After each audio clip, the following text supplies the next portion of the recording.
parte de emergencias neurológicas. La primera cefalea y la segunda ACV isquémico. Ambas patologías superan más del 70-80% inclusive en las distintas emergencias clínicas, eh, justamente de los diagnósticos, ¿no? Todos cuando han rotado una emergencia han debido ver que casi todos los pacientes, hasta inclusive aquellos que vienen por otra patología, tienen cefalea, por hipotensión y demás, pero tienen cefaleas. Entonces, es muy importante conocer qué hacer con esas cefaleas y además de qué tipo son y si vamos a tratarlas o vamos a darle algún tipo de tratamiento crónico o vamos a pedir una tomografía porque vamos a sospechar que tiene algo más, ¿no? Entonces, por eso también vamos a hablar hoy día de cefaleas primarias, cefaleas secundarias. Vamos a hablar de todos los tipos de cefaleas y sus tratamientos, tanto en la parte de emergencia, que es lo que nos compete a ustedes, a mí mismo, como también cefaleas que ya son crónicas y que, si bien vamos a dar el analgésico indicado para su tratamiento en ese momento, pero de igual manera vamos a dar una interconsulta por neurología o por medicina interna, ¿no? Vamos a esperar un par de minutos más con los colegas y vamos a comenzar. En cuanto a ese isquémico, hoy va a ser el primer día que les voy a hablar bastante de tomografías. Entonces, ¿se acuerdan que les había dicho que van a tener un examen de tomografía la siguiente semana? ¿Ya? Entonces, de acuerdo a esto, es que sí o sí tenemos que revisar cada vez y ustedes van a tener que preguntar si tienen alguna duda, ¿no? Nadie ha nacido sabiendo tomografías, no somos ustedes ni yo somos imaginólogos, pero tenemos que saber interpretar una tomografía porque el imaginólogo no va a estar a las 2 3 de la mañana cuando tenga una tomografía a la mano. Tenemos que aprender a reconocer los grados de lesión y en qué momentos vamos a actuar justamente para que la lesión, en el caso del ácido isquémico, no sea más grande y en el ácido hemorrágico tengamos que entrar a quirófano de emergencia. Vean la importancia que tiene el saber dar el diagnóstico.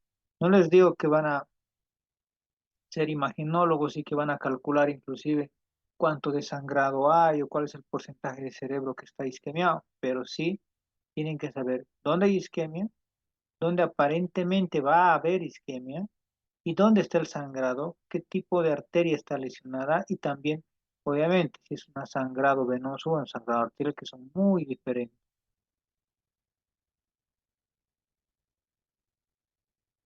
Bueno, creo que ya tengo y media. Vamos a ir dando inicio. Entonces, cefaleas.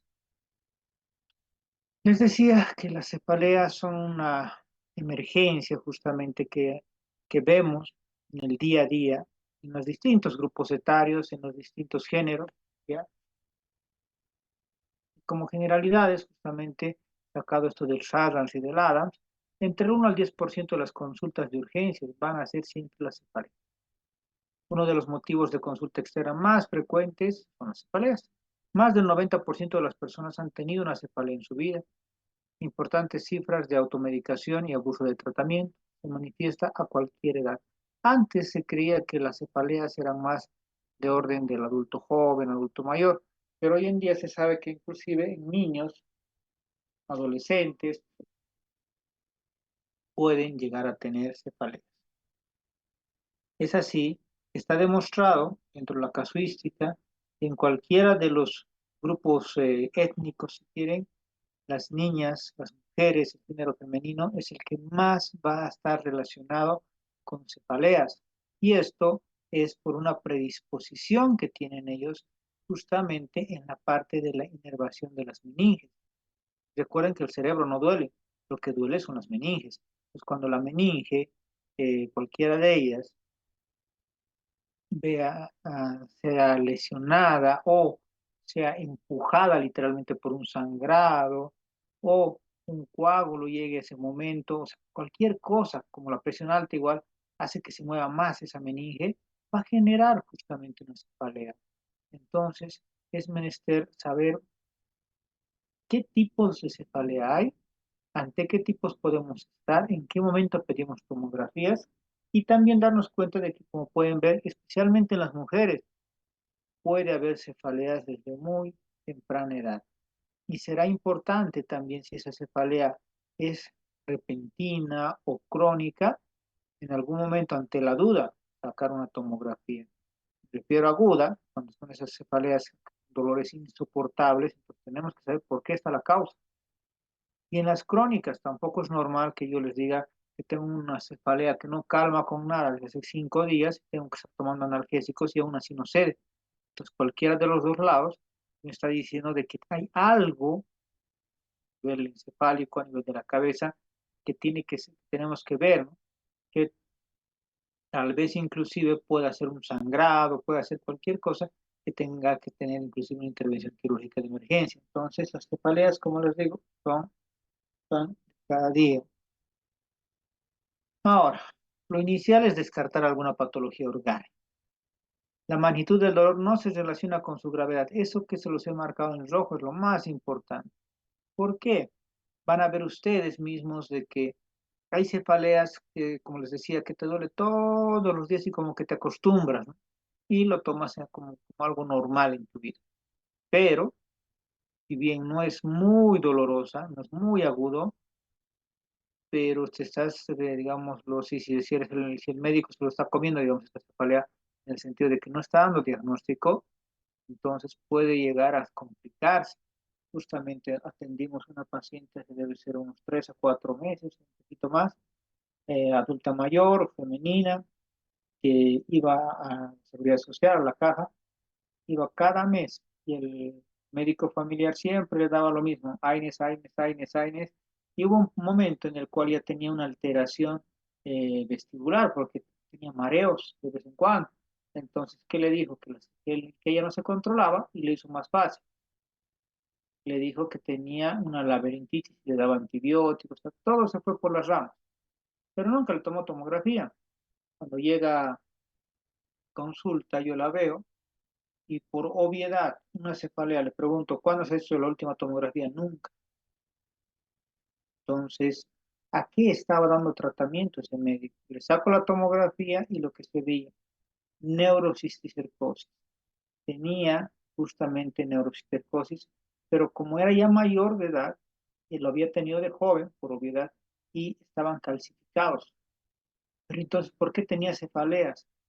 Porque ustedes recordarán que siempre les digo que el cerebro se va atrofiando a partir de los 30 años. Entonces, a medida de que iba disminuyendo el tamaño de su cerebro, como que te quedaban sueltas esas calcificaciones y iban y obstruían ciertos vasos y entonces tenía cefaleas.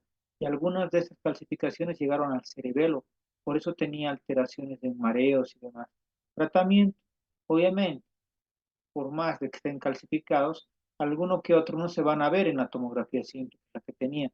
Hubiera sido una contrastada, una resonancia, entonces se le dio al vendasol por 30 días y se le dio una solución hipertónica. ¿Para qué?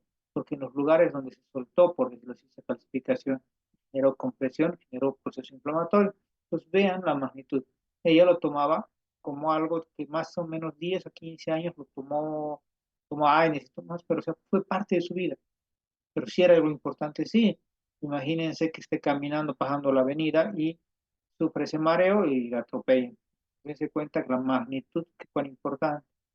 A la inversa, puede haber dolores muy agudos que al final solo son estrés y puede ser en una persona que no está acostumbrada a estar en estrés y hoy en día, digamos, lo que le contratan, que es un médico, terapista, que ha estado toda su vida en la parte privada y ahora entra a la parte pública donde hay mayor cantidad de pacientes, mayores complicaciones y demás, y se le complica todo. Entonces, puede llegar a estresarse y tener una cefalea muy aguda, pero le estudias, le haces electroencefalograma, le haces eh, tomografías, resonancia y no vas a encontrar nada.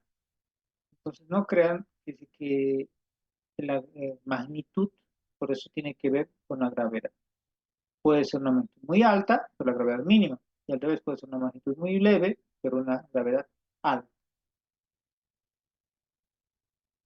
Entonces, tomen en cuenta siempre que a veces sí podemos mentir, pero a veces no. Esta tomografía que la están viendo a su derecha, ¿ya? Es muy importante que la vean, se los voy a ampliar. Esta de acá. Es un caso clínico que fue publicado, ya debe ser unos 10 años, justamente en una seguridad social de acá de nuestro medio. paciente de 83 años, femenina, llega a la guardia, paciente ya conocida por el servicio, venía casi cada 4 o 5 días por cefalea, ¿no? Ella conocidísima. Todos sabían que era un cuadro migrañoso, una migraña que tenía la señora por más de 20 años. Y ella misma ya se automedicaba y también llegaba y le daban lo mismo. ¿Qué le daban? Le daban justamente, no sé si ustedes han leído cuando estaban formándose, hubo un momento en la época esta del manejo de cefaleas que se empezó a dar ergotamina o derivados de ergotamina, ¿ya? La ergotamina, si ustedes recuerdan, el Cafergot, el Cofargot, el Abamigran y demás medicamentos que los han debido escuchar algún familiar mayor que debe estar tomando o ustedes mismos, por años y años, por décadas se ha vendido. Actualmente sigue habiendo, no se lo ha quitado del mercado boliviano. En Estados Unidos, en Europa se lo quitó del mercado, todo lo que tenga ergotamina. ¿Por qué? ¿Cómo generaba este proceso de la ergotamina que ya no tenga cefalea? Les decía hace rato, ¿qué es lo que te duele? Generalmente en hipertensos, en migrañosos, es que de golpe sube la sangre y hace que se dilate el vaso. La dilatación de los vasos arteriales genera como toquecitos, si quieren, a la meninge, y eso es lo que te duele. Entonces, ¿qué hacía la ergotamina o qué hace la ergotamina? Genera, para que me entiendan, como pausas, como espasmos, pausas justamente en la musculatura. ¿Se acuerdan que las arterias tienen músculo? Entonces, generaban pausas en esa musculatura. Hasta ahí todo perfecto, no te dolía nada, estabas perfecto. Pero ¿qué es lo malo? Que nadie se dio cuenta que al hacer esas pausas de golpe, parar, paralizar ese músculo que estaba contrayéndose, generaba una lesión directa en los vasa vasorum, si recuerdan, son los vasos que ligan a los vasos. Entonces, generaban microisquemias, ¿entienden? Microisquemias, microisquemias, microisquemias, y ya más adelante, cuando ya en otra ocasión te dé otra vez una presión alta, subía de golpe la sangre y en esas son zonas de microisquemia se podía perforar. Y eso es lo que le pasó a esta señora. Todos, en el caso clínico, todos los le veían, sabían quién era, hasta ella solita se entraba a la emergencia, justamente le dieron uno de los cubículos, conocen la seguridad social de acá de Cochabamba, entró, la vieron los internos, la conocían, la vieron los residentes, la conocían, la veían los médicos, ya lo conocían, enfermeras también. Se sube a la camilla, le dicen, espérenos, no es muy importante, le vamos a poner ahorita una analgesia. Bueno, la señora se sube, aparentemente se duerme, nadie le presta atención, está echadita, pasan 3, 4, 5 horas de 100. Con la santa gana van todos a mirar a la paciente, creían que estaba durmiendo y ya no responde, estaba en coma. Se asustan, el Glasgow era muy bajo, por ver, era un 3, 4, la suben a terapia intensiva, la intuban y todo el show, le ponen vía central y después de eso la bajan a tomografía y sale esta imagen. Entonces, esta es una lesión, como llaman los europeos, por un síndrome ergotamínico, ¿ya? O sea, por haber tomado toda su vida ergotamina y que nadie la ha restringido. Entonces ha generado múltiples lesiones y no es una lesión. O sea, sería absurdo que los diga la migraña la genera la lesión. No, más bien ha sido la mala praxis, la negligencia de algunos, el haberle hecho creer a ella de que podía comprarse cuando le duela ergotamina y tomar. Es por este tipo de lesiones que se quitó del mercado, les decía, de Estados Unidos y de Europa. Hoy en día, vamos a llegar a eso, más adelante, el tratamiento actual de las cefaleas son aire, o sea, lo más leve posible. Y solo si no funcionase, podemos usar algunos derivados de la COX-2 o podemos usar opiáceos o un híbrido entre con opiáceos y AINES, ¿entienden? Pero ya no se usa ergotamina y tienen que tener cuidado en su uso si es que quieren usar. Entonces las cefaleas se pueden dividir en primarias y secundarias, ¿ya? La primera clasificación que vamos a ver hoy día es primarias y secundarias. Las primarias como tal, no hay alteración estructural subyacente, cefaleas como enfermedad. Las secundarias, alteración estructural, tóxico, metabólica, cefalea como síntoma. Las primarias son estas tres que las hemos estudiado siempre desde el pregrado, cefalea en racimos, la portensión o estrés y la migraña. Cada quien tiene su particularidad como está en el dibujo. La cefalea en racimos ¿ya? Es una cefalea insoportable, literalmente, es el peor dolor que dicen los pacientes que la tienen y se concentra alrededor del ojo. En nuestro medio y en esta época justamente tendríamos que hacer un diferencial con dengue, ¿no? Que también tiene una típica clínica de dolor periorbitario. La portensión, en cambio, miren que el paciente te dice que tiene una presión en la cabeza, pero generalmente es frontal. Y la migraña es hemicraneal, ¿no? Y además está generalmente acompañado de dolor, náuseas, cambios visuales y otros.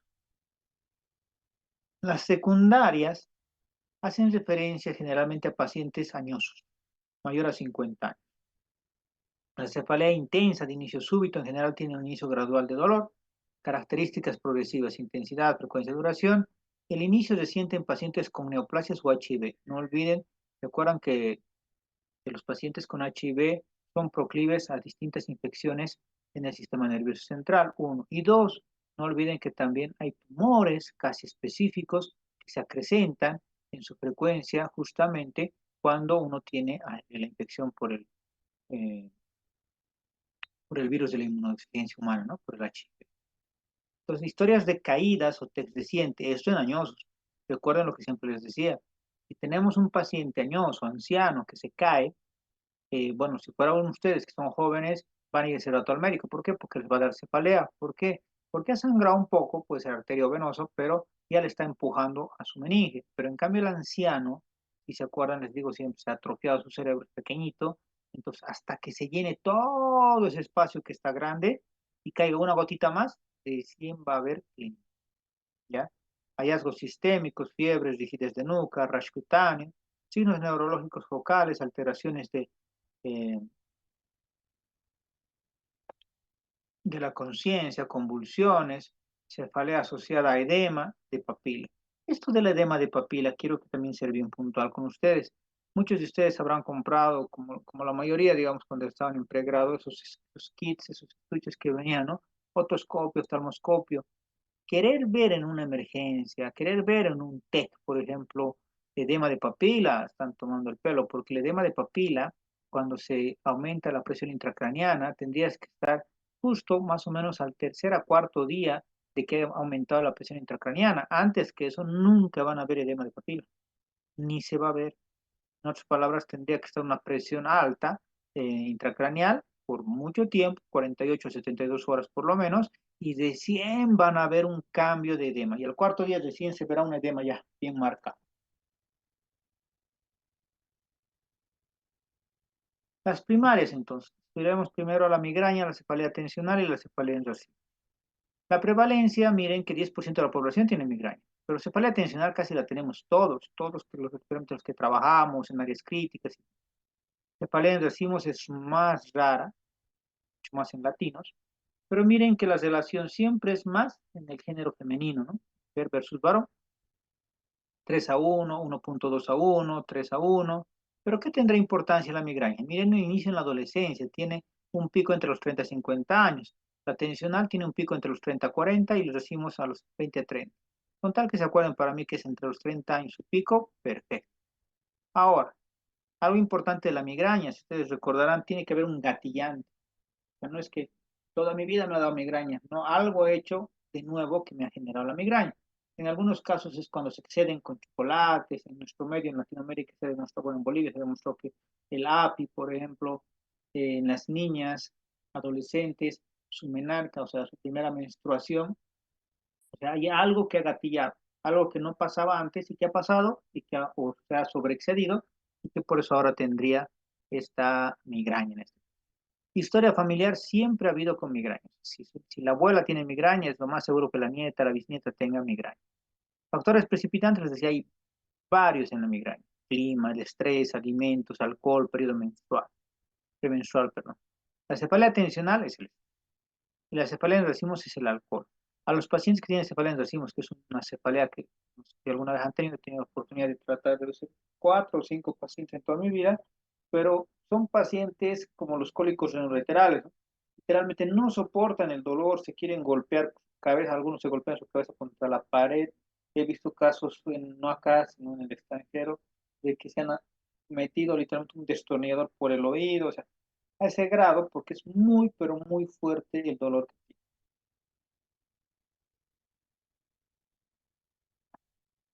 La localización de la migraña es frontotemporal unilateral, ¿no? O sea, un hemisferio. Las características pulsátil, es moderada a grave, su duración de 4 a 72 horas. Generalmente te da, como es migraña, porque tiene que haber un gatillante en la mañana o al final de la tarde. Al inicio de tus actividades, cuando ya te incorporas y ya te has, otra vez estás en contacto con el gatillante, o al final, porque es la sumatoria de todo lo que te ha pasado. Presentación del paciente. El paciente prefiere reposar en un ambiente calmado y con poca luz, porque recuerdan que exceso de luz también es un gatillante. Ahora, esto de la hora, miren que en mi época, cuando estaba en pregrado, nos decían que todas las migrañas tenían aura. Hoy en día no. Miren que tan solo el 20% de los pacientes con migraña tienen aura. Vamos a hablar después qué es el aura. Otros hallazgos, náuseas, vómitos, fotofobia, fonofobia o somofobia. La cefalea tensional, en cambio, miren que es bilateral. Habíamos dicho que generalmente es bifrontal o puede ser holocraniano, toda tu cabeza. Es opresivo cuando le preguntas. El otro es como que te dice como si el corazón estuviera latiendo ahí arriba y el otro en el cefalea tensional te dice que te oprime. Puede ser de leve a moderada, de 30 minutos a 7 días, final de la tarde. La cefalea no impide las actividades del paciente, no tiene aura. Otros hallazgos, hiperestesia e hipertonía de la musculatura pericraniana. La cefalea en racimos, miren que es periorbitario, es decir, unilateral, en apuñaladas el dolor. Te dice el paciente mismo que es un dolor que nunca antes lo había tenido, jamás había sentido algo tan, pero tan fuerte, ¿ya? Es insoportable, pero miren que dura menos que los anteriores, 15 o 180 minutos. Generalmente es nocturno y el paciente está muy agitado, a veces golpea la cabeza contra la pared, amenaza con suicidarse, tiene hiperemia conjuntival, lagrimeo, congestión nasal, sudor facial, miocistosis y edema palpebral. Entonces vienen que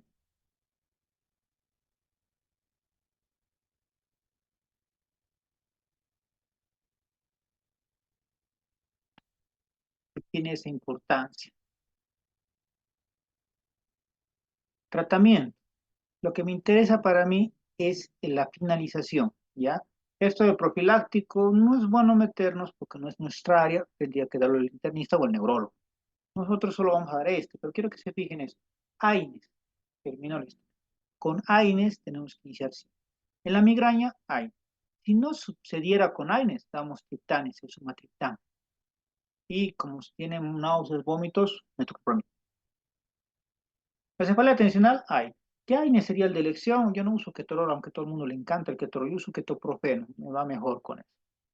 En cefalea racimos, triptanes se usa de entrada, pero si es que ya tienes el diagnóstico, ¿no? Pero si lo estás dudando, puedes darle AINES y no cede, otra vez va a llegar a triptanes. Lo único que va a variar, que en las cefaleas decimos, como es un dolor tan insoportable, como cambia su respiración, va a necesitar oxígeno. Y cuando estés seguro que es una cefalea, decimos, tienes que sí o sí sacarle tacos resonantes.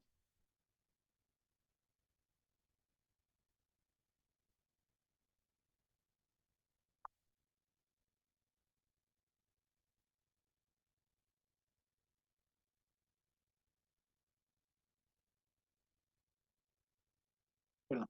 Bueno, entonces les decía, este tratamiento de acá pueden, digámoslo así, aprenderlo, pero consejo, no sería buena idea de que ustedes den tratamiento de seguimiento a un paciente con cefalea. ¿Por qué? Porque verdaderamente podríamos meternos en un problema legal,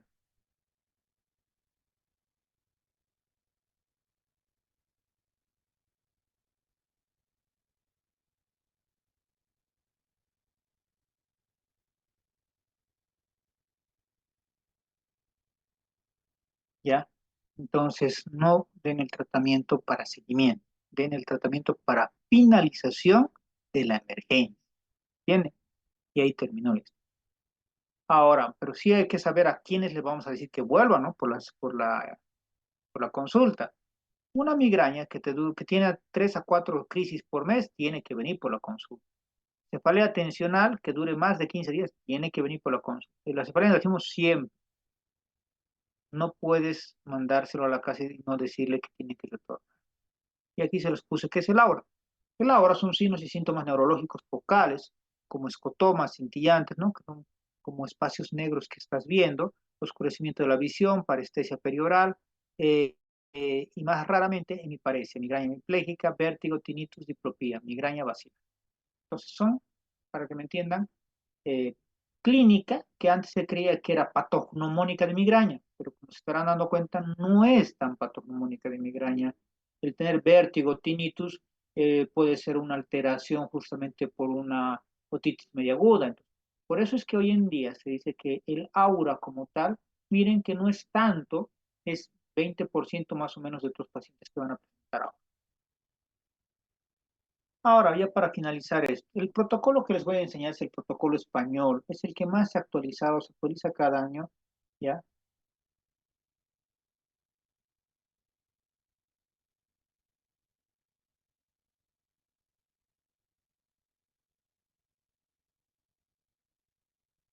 Ya. Entonces, les decía, la cefalea primaria, este se actualiza cada año, les decía, ¿no? Es el protocolo español. La cefalea primaria dice que son la anamnesis detallada con hallazgos en la exploración de, si es un dolor unilateral, preguntamos al paciente, ¿está asociada a lagrimeo, rinorreo, síndrome de Horner? Entonces decimos, sí, entonces bajamos esto es un algoritmo. Bajamos un poquito y decimos, ¿tiene un dolor periorbitario severo? Sí, preguntamos si es hemicraniana paroxística y le damos indometacina, hay 50 miligramos cada 8 horas. Al otro lado, si es una cefalea de Horton, que no tiene un dolor periorbitario severo, podemos iniciar oxígeno y sumatriptán, lo que hemos hablado. Esto hace referencia a que el dolor periorbitario, justamente, que en la cefalea de Horton o en racimos, en realidad es una cefalea severa pero aguda y después se mantiene con el tiempo, ¿no? Por eso está diciéndote que no es un dolor prioritario severo. En realidad ha iniciado como un dolor prioritario severo donde te quieres apuñalar inclusive, pero ahora se está manteniendo. Y al otro lado, en cambio, no es un dolor prioritario eh, continuo, ¿no? ¿No? Que hace agudo, te das la indometacina y se mi craniana paroxística. Ahora, ya entrando a la migraña. Cuando tiene ahora más dolor pulsátil es una migraña con ahora. Tratamiento de la crisis. Analgésicos, que decía Aines, más un antiemético. Siempre, si no responde, triptán. No responde, tratamiento del estatus migrañoso. Ahora vamos a llegar a eso. Al otro lado, dolor bilateral. Toma frecuentemente analgésicos ergóticos, que dicen los españoles, o ergotamínicos, que decimos en Latinoamérica. Y sí, se palea por abuso de analgésicos. Suspender tratamiento, amitriptilina, 75 miligramos más un año más un ansiolítico. Y aquí, algo que siempre le he criticado a esta parte española, es de que no ponen tomografía. Sí o sí. Y estás seguro que ha sido por abuso de ergotamínicos o de ergóticos, como dicen ellos, sí o sí tomografía de resonancia, ¿ya? En este otro lado, empeora con la actividad física y opresiva, cefalea tensional, AINES y miorrelaja. Si no empeora con la actividad física, migraña sin ahora. Pero lo que me interesa para ustedes, entonces, estaríamos quedando, si es una cefalea tensional, AINES. Si es una migraña, AINES más antieméticos. Pueden usar un procinético, pero antieméticos son bien caros. Un antiemético podría ser ondansetron 8 miligramos, pero podrían darle eh, metoclopramida. Ya, cede, perfecto. Ahí terminó lo que van a hacer. No cediera, entonces hay que darle triptán, sumatriptán, subcutáneo 6 miligramos. No cede ni con eso, o no tienes triptanes, ¿qué van a hacer? Cuando entra a un estatus migrañoso, si alguna vez han tenido un paciente o ustedes tienen migraña, es un dolor igual insoportable, igual que la cefalea tipo en racimos, pero como es un hemicráneo, si quieren, toda la mitad de un encéfalo, entonces es tan fuerte que ese paciente puede entrar hasta en estado de coma. Entonces, en estos pacientes, cuando ves que está manteniéndose la cefalea, no cede con nada, se les puede sedar un poco, ¿con qué? Con diazepam, como para intubarlo, 5 a 10 miligramos max. Con eso va a ir cediendo y se va a dormir, le vas a tener que poner oxígeno. Si está muy, muy dormido, obviamente, póngalo exposición Fowler o semi-Fowler con una mascarilla, entre 5 a 10 litros. Y no se ha dormido tanto, pero sí está semi-dormido, o sea, todavía está bien y demás, pueden ponerle puntos nasales entre 3 a 5 litros. Pero no olviden de que se está deprimiendo, ¿no? Entonces, si bien le va a ayudar el diazepam, pero lo pueden deprimir demasiado. O sea, cuidado que lo dejen echado a 180 grados, se va a broncos. Y en las secundarias, ¿qué hacemos? Anamnesis, a la exploración vemos que lo va a tener, exploración neurológica normal. Analgesia y observación, cesa el dolor, seguimiento clínico. Deterioro del nivel de conciencia o persiste el dolor, tac. Tiene papiledema, o sea, una hipertensión intracraniana, tac. Tiene rigidez de nuca o signos meningios, síndrome infeccioso como corroborado, ¿no? Tiene fiebre y demás, focaliza o no focaliza, si focalizara, tac. Cefalea súbita de esfuerzo supraranoidea retiniana, tac. Ahora, aquí está lo importante. Le sacamos tomografía cerebral, perfecto, ya está la tomografía. Si observamos y tiene un tumor, un hematoma o una hemorragia supraranoidea, entonces obviamente se lo pasamos a la parte quirúrgica. Es un absceso igual a la parte quirúrgica. Fuera normal la tomografía, hacemos una PL, una punción lumbar. Ahora, esto de la punción lumbar, comencemos de aquí arriba. Han debido rotar todos medicina interna o neurología, pero generalmente en neuro les enseñan la PL, ¿no? Una punción lumbar. Mucho ojo, antes todo paciente con rigidez de nuca nos decían, háganle una PL. Por nosotros, perfecto, practicamos, ¿no? Pero hoy en día no. ¿Por qué? Porque hay bastante hemorragia subaracnoidea, tanto traumática como no traumática. La no traumática es más generalmente dada por hipertensión y la traumática, obviamente, por qué.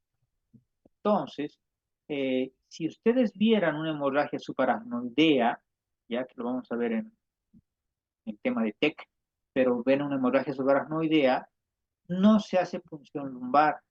¿Por qué no se hace punción lumbar en hemorragia subaracnoidea? Porque se va a enclavar su paciente, literalmente. Ya no lo van a sacar. ¿Por qué? Porque literalmente el juego de presiones ustedes van a como abrirle un hueco y por ese hueco va a querer salir todo de golpe. Entonces el cerebro como tal va a querer, se va a encajar en el agujero magno y va a lesionar las bases de los ganglios basales. Entonces, es muy importante que ustedes hoy en día, perdón, perdón, que la punción lumbar se hace después de la tomografía. Antes no pedíamos tomografía, hoy en día siempre. Tomografía está normal y decían punción lumbar, ¿ya?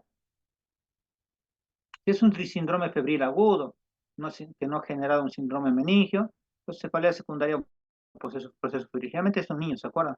Dolor en determinadas alteraciones de la calota. Engrosamiento de la arteria temporal, más elevación de la BSG, arteritis de la temporal. ¿Qué le vamos a dar? Corticoides, prednisona miligramo kilogramo día durante 3 o 4 semanas. Lo vamos quitando. Es una infección de los oídos, de los senos eh, etmoidales, senos mastoideos y demás, o de parte dental, radiografía, tac. Si es otitis, mastoiditis, sinusitis, tratamiento antibiótico más mescalanal. Y con eso hemos terminado cefaleas. Pregunten si tienen alguna duda, doctor. ¿Alguna duda, comentario de cefaleas? Buenas noches, doctor. Respecto a la cefalea en racimos, ¿qué tan frecuente es ver en menores de edad o hasta cierto punto, tal vez, en edades más jóvenes, doctor? Mira, los 4 casos que yo he visto y el quinto que solo he ayudado, o sea, 4 yo me hice cargo, lo he visto justamente en muchachos, en jóvenes que iban entre los 20 y los 30 años. ¿Por qué? Otra vez volvemos a lo que les decía al inicio. Genéticamente estos pacientes ya están predispuestos y su gatillante en ellos es el alcohol. Entonces, cuando ellos venían, esos muchachos, esos jóvenes, todos te decían que hace un par de días habían bebido en exceso alcohol y ese fue el gatillante. Y de ahí en adelante, por ejemplo, a 2 de ellos yo los sigo viendo y les da, justamente, toman un poco de alcohol y ya les da otra vez. Entonces, y es tan pero tan doloroso, muchas veces a ellos ya los he dopado, les he sedado con diazepam, porque de ellos sí es un dolor muy, pero muy grave. Y como les decía, uno que viene del extranjero, sí, se metió un destornillador por el oído. Entonces, a ese grado de dolor tan, pero tan fuerte, de que no aguanten. En cambio, de los que yo manejo aquí, uno de ellos sí se golpeó varias veces su cabeza contra la pared, tuvo contusiones frontales, pero más que eso no llegó. Entonces, nunca he visto en menores de 18. Como te digo, podría ser, podría darte en niños, pero tendría que ser este gatillante. Hasta el día de hoy, el único descrito como gatillante es el alcohol. No olviden, el alcohol cuando uno lo consume, justamente no se absorbe como alcohol, ¿no? Existe el alcohol deshidrogenasa que la subdivide, y este alcohol deshidrogenasa se une recién a lo que es la dopamina y forma, si se acuerdan, dependiendo de la escuela que ustedes hayan leído en neuro, según el Sabrans o el Adams, entonces la tetrahidroisoquinolona o la tetrahidroisopapaverolina. Entonces, este es el componente que te genera ese tipo de cefalea. Cuando está en exceso, porque es una sustancia que no estás acostumbrado. Ahora, también esa sustancia, si lo revisan, es la que nos genera el vicio a otros pacientes. O sea, en algunos pacientes, esa sustancia cuando se forma en gran cantidad, te genera la cefalea en racimos. Y en otros, más bien, te genera el vicio. Por eso es que los alcohólicos nunca ceden. Siempre van a ser alcohólicos toda su vida. No hay tratamiento para eso. Entonces se acostumbra su cerebro a la tetrahidroisoquinolona o también llamada tetrahidropapaverolina. Entonces, es bien interesante hablar de alcoholismo, pero bueno, no es el caso, pero es el alcohol el único descrito hasta el día de hoy como gatillante para ese tipo de cefalea. ¿Tienen otra pregunta? Doctor, buenas noches. Buenas noches, doctor. Hola, doctor. Doctor, estaba leyendo en un libro que dice, en caso de cefalea de etiología craneal extraencefálica, se debe hacer fondo de ojo. No sé si me puede explicar. Ya, pero no olvides que, o sea, no vas a buscar edema de papila, lo que les he dicho hace rato, ¿no? Hoy en día buscar edema de papila es tomarnos el pelo, porque la presión intracraneana, como les digo, genera un papiledema, pero al tercer a cuarto día. No es ese dato, por si quieren saber, ¿ya? No diagnosticaríamos nunca, sino una hipertensión intracraneana.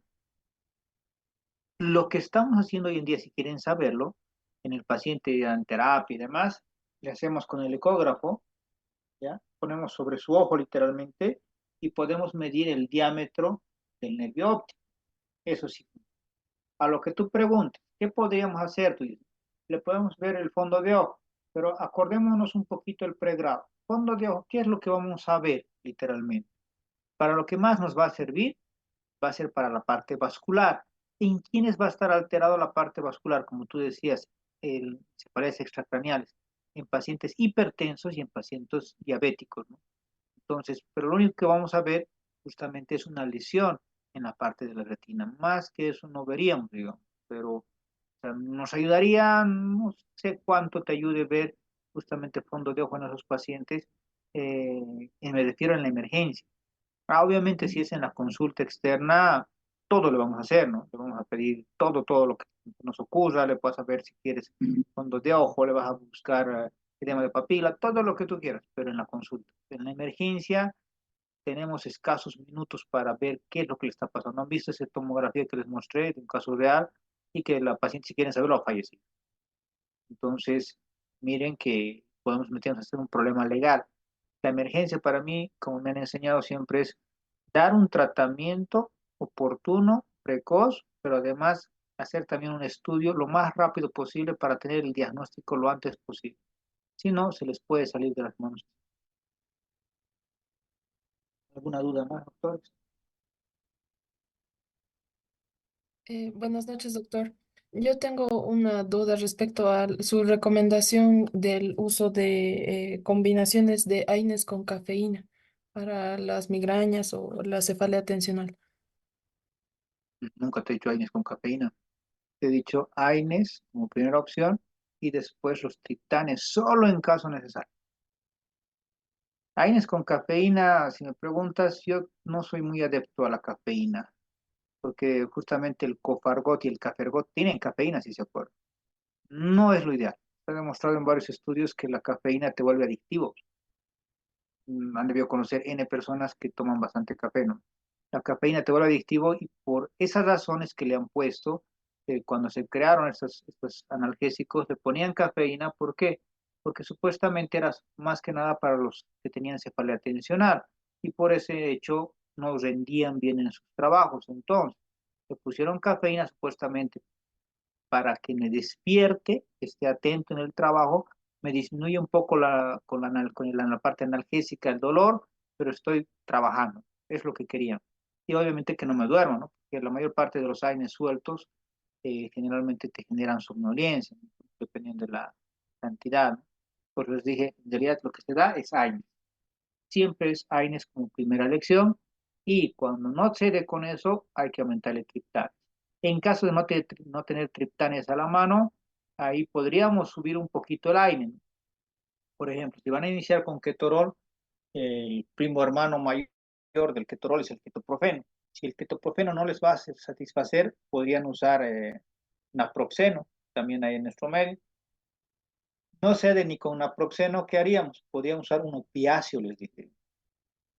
Hay buenos opiáceos como el tramadol, pero el tramadol no olviden que el tramadol solo o suelto sería lo peor que le den, porque el tramadol si le das endovenoso o inclusive oral y se absorbe muy rápido, va a generarte emesis, vómitos. Imagínate que un paciente que ya tiene migrañoso, ya tiene náuseas, con esto sí o sí va a vomitar y que tú lo hayas recostado mucho, va a vomitar, se va a broncoaspirar. Entonces, tramadol en muy alta dosis no conviene. ¿Qué convendría? Darle el tramadol más paracetamol. No sé si han conocido el tambol forte que existe en nuestro medio. Entonces, ese es tramadol más paracetamol. Pero de igual manera ha salido al mercado ketoprofeno más paracetamol. Entonces, hoy en día el paracetamol, antes se le tenía mucho miedo, si se acuerdan, porque el paracetamol estaba descrito de que podía intoxicarte, insuficiencia hepática por más de 4 gramos. Por eso le ponen poquita dosis, ¿ya? Porque se ha demostrado que en simbiosis AINE más paracetamol va muy bien. Por ejemplo, en pacientes operados yo lo que les doy es ketoprofeno endovenoso y paracetamol endovenoso. Y el paciente está más tranquilo que la palabra. Ya no uso tramadol. Muy raro que me vean a mí usar tramadol endovenoso. Solo cuando no hay paracetamol o no hay ketoprofeno, ya ni modo le doy tramadol. Pero esa sería en realidad la indicación, doctor.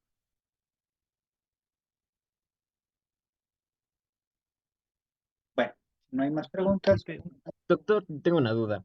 En lo que vendría a ser la cefalea en racimos, ¿cómo, bueno, en primera instancia, cómo nos serviría diferenciarla de la cefalea de tipo, bueno, leí, ¿no? La cefalea de tipo trueno que se da en los accidentes cerebrovasculares o en este caso una rotura de aneurisma?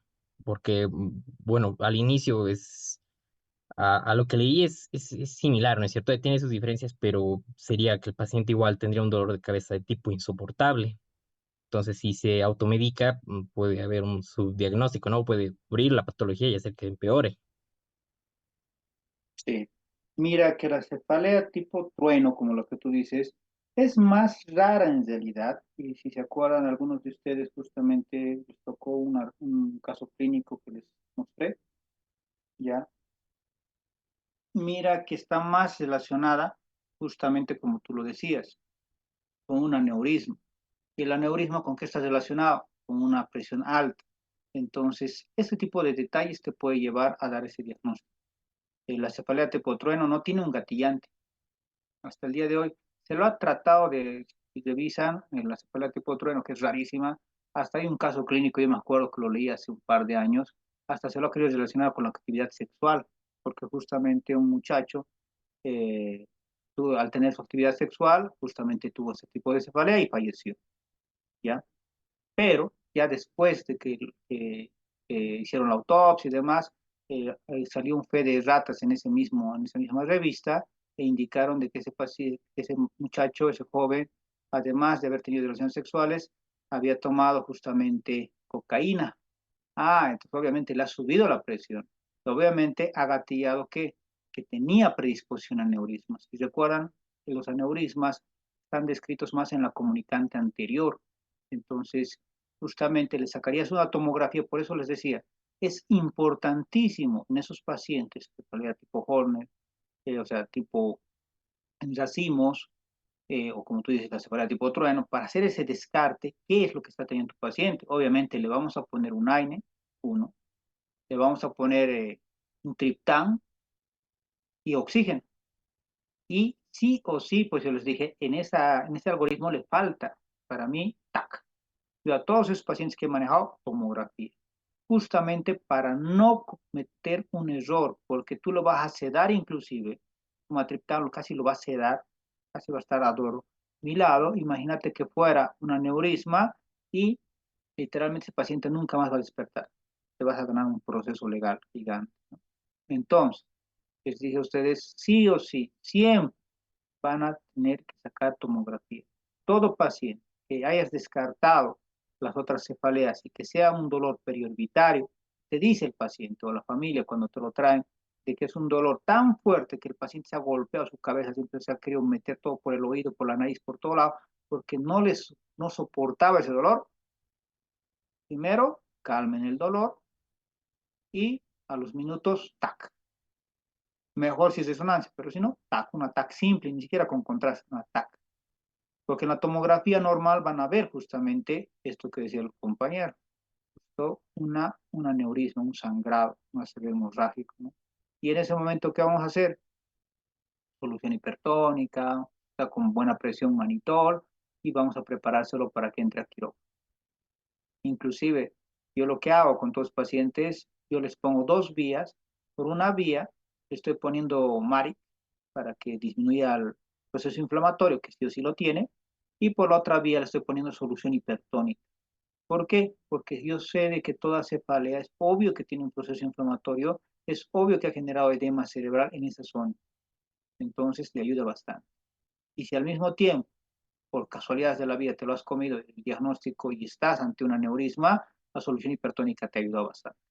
O sea, la idea es aquí no asustarse y pedir todo ataque de entrada sin haber hecho nada, ¿no? Canalícenle, pónganle una vía por lo menos, yo les inicio solución hipertónica, les meto a tomografía, sale de la tomografía y sea aneurisma, sea cefalea en racimos, sea inclusive una migraña, aunque no crean, sí o sí la solución hipertónica le va a ayudar bastante. ¿Por qué? Porque todos esos hay proceso inflamatorio.